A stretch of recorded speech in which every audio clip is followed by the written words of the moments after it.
have been elected to the 45-member-strong Shura Council.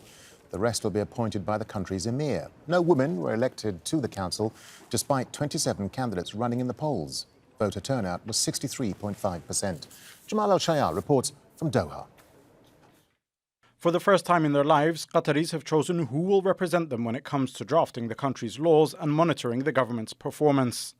On Saturday, thousands across the small peninsula took to one of 30 different polling stations in the nation's first ever legislative elections. Now, as you know, it's female that equal the man, and this is a proud. It's like as a woman they can have a chance to choose.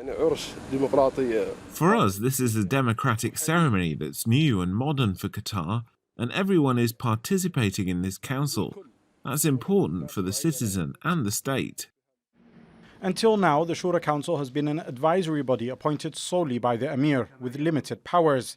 However, in its new form, 2/3 of it is elected by the people, and it will have the ability to draft laws, approve or reject budgets, and even question and sack ministers. After the 2017, the Qatar blockade crisis, I believe that the political maturity among the Qatari people being raised very, very carefully and very mature, to the extent that it's not about that Qatari people are, asking for such Shura election, even though we've been listening to some voices from the elite people. However, it's more about top-bottom approach that being supported and initiated by the political leadership.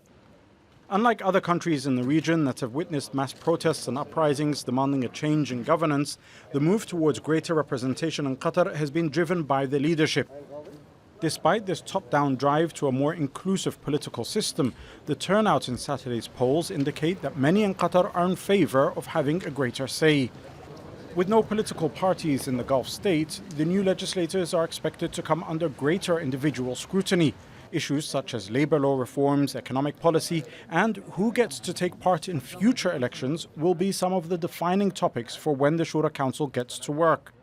Some Qataris have already complained about being left out of the electoral process. For many Qataris, these Shura elections are not simply about the results. With people now given a say as to who represents them, everyone is a winner. Widening participation and empowering different sections of society underscores Qatar's branding as a country that has often positioned itself differently to its neighbors when it comes to political pluralism and freedom of expression. Jamal ElShayyal, Al Jazeera, Doha.